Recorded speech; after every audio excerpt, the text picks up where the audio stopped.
Hi friends, আজকে চলে এলাম আমার নতুন একটা ব্লগ নিয়ে। সবাইকে স্বাগত মহুস জার্নিতে। আজকের রেসিপি হচ্ছে আলু পুরি। তার জন্য আমি আটা নিয়েছি 2 বাটি আটা, এরকম একটা বড় পাত্রে। আর নিলাম এই হাফ বাটি মতো ময়দা।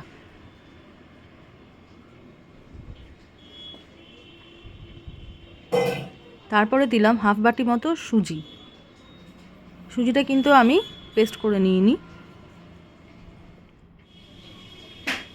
এরপরে দিলাম একটু পরিমাণ মতো সাদা তেল।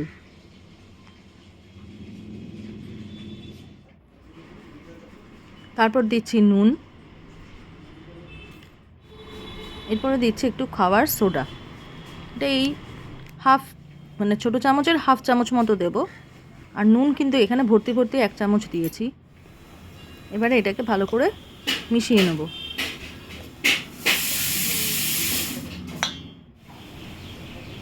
এরপর দিচ্ছি চিনি। এটা আপনাদের স্বাদ মতো দেবেন। আমি এখানে 2 চামচ চিনি দিয়েছি।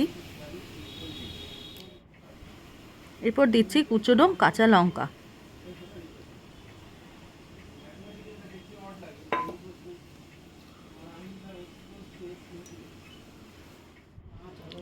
তারপরে দিচ্ছি গরম মশলা গুঁড়ো, গুঁড়ো গরম মশলা একটু ছড়িয়ে দেবো।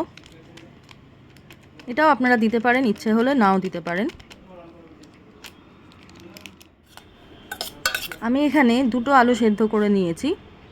এবারে এটাকে স্ম্যাশ করে নেব।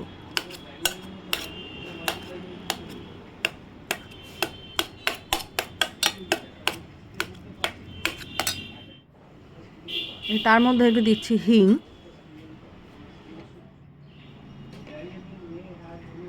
1 চামচ হলুদ গুঁড়ো, একদম ছোটো চামচের 1 চামচ হলুদ গুঁড়ো, জিরে গুঁড়ো ধনে গুঁড়ো মেশানো রয়েছে 2 চামচ মতো দিলাম। আর দিচ্ছি সামান্য নুন, কারণ আগেই নুন দেওয়া রয়েছে, যেহেতু ময়দাতেই নুন দিয়েছি। এবারে এটাকে ভালো করে সব কিছু মিশ্রণটাকে আলুর সাথে ভালো করে মেশাবো। মিশিয়ে এবারে যে ময়দা যে রাখা রয়েছে তার মধ্যে ঢেলে দেবো। তারপরে এই ময়দার সাথে এই আলুগুলোকে ভালো করে মেশাতে হবে। দিয়ে ভালো করে হাত দিয়ে ভালো করে মাখতে হবে, যাতে সব কিছু ভালো মতন দিয়ে সামান্য সামান্য পরিমাণ মতো জল দিয়ে অল্প অল্প করে এরকম ডো তৈরি করে এরকম লেচি কাটতে হবে।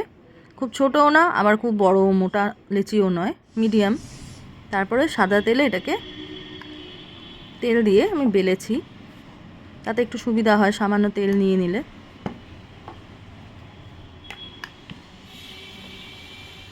এটা খেতে কিন্তু খুবই ভালো লাগে।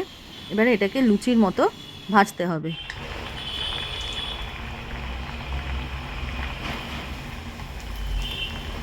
এটা আপনি আলুর তরকারি দিয়েও খেতে পারেন, শুধুও খেতে পারেন, সস দিয়েও খেতে পারেন।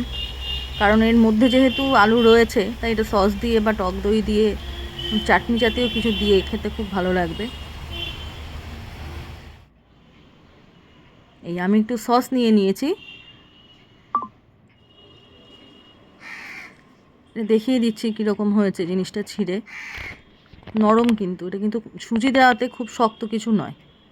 তাহলে হয়ে গেল আমার আলু পুরি। অবশ্যই আপনারা ট্রাই করবেন, বাড়িতে করে আমাকে অবশ্যই জানাবেন।